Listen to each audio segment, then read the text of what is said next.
ধুত, কবে ভেটকি মাছ আনবে তারপরে মাছের চপ বানাবো। বড় একটা রুই মাছ এনেছিল, তার থেকে 4 পিস মাছকে বাঁচিয়ে রেখেছিলাম। কড়াইতে জল দিয়ে তাতে লবণ হলুদ দিয়ে গ্যাসের ফ্লেমটাকে অন করে 4 পিস মাছকে দিয়ে দিয়েছি সেদ্ধ করার জন্য। মাছটা আমরা 10 মিনিট ধরে ভালো করে সেদ্ধ করে নেব। নিয়ে ঠান্ডা করে একটা পাত্রে নিয়ে নেব। নিয়ে এবার কাটা ছাড়িয়ে নিলাম। ভালো করে কাটাগুলোকে ছাড়িয়ে নেব। অন্যদিকে কিছুটা পেঁয়াজ, রসুন, আদা, কাঁচা লঙ্কা এগুলোকে কুচিয়ে নেব। কড়াইতে সর্ষের তেল গরম করব, তার মধ্যে দিয়ে দেব কেটে রাখা পেঁয়াজ। পেঁয়াজ কুচিটাকে দিয়ে একটু ভালো করে ভেজে নেব লাল লাল করে। তারপরে দেব রসুন বাটা আর দেব আদা বাটা। দিয়ে ভালো করে ভাজা করে দিয়ে দেব কাঁচা লঙ্কা কুচি। কাঁচা লঙ্কা কুচিটা দিয়েও ভালো করে নেড়েচেড়ে দিয়ে দেবো লবণ, হলুদ, কাশ্মীরি লঙ্কার গুঁড়ো, ভাজা জিরের গুঁড়ো আর দেবো গরম মশলা গুঁড়ো।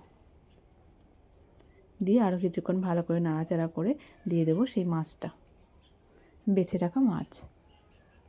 মাছটাকে দিয়ে একটু ভালো করে ভাজা ভাজা করে যাতে মাছের গন্ধ, কাঁচা গন্ধটা একদমই না থাকে। তারপরে দিয়ে দেবো একটা বড় সাইজে সেদ্ধ করে রাখা আলু। আলুটাকে দিয়েও মিনিট 5 মতো আমি কষিয়ে নেব।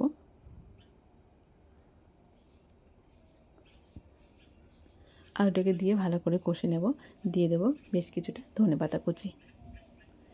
ধনেপাতা কুচিটা দিয়ে বেশিক্ষণ নাড়াচাড়া করার দরকার নেই, মিনিট 2 মতো নাড়াচাড়া করে নিয়ে ঠান্ডা করে নিলেই হয়ে যাবে।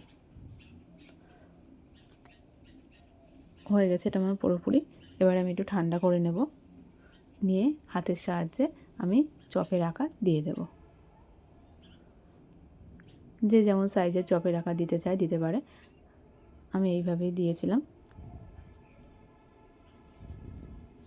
এইভাবেই আমি একটা একটা করে সব চপগুলোকে গড়ে নেব। তারপর একটা বাটিতে আমি 2টো ডিম ফাটিয়ে নেব। তার মধ্যে দিয়ে দেব একটুখানি লবণ আর একটুখানি গোলমরিচের গুঁড়ো।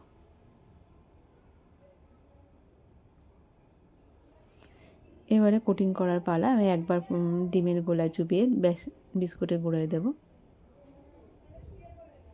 এইভাবে আরও একবার ডিমের গোলায় দেব।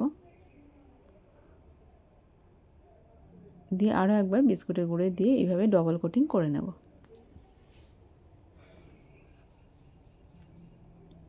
ভালো করে হাত দিয়ে প্রেস করে ডবল কোটিং করে নিয়েছি আমি চপগুলো। এবারে ভাজার পালা। একটুখানি রেখে তারপরে আমি কড়াইতে তেল গরম বসিয়েছি।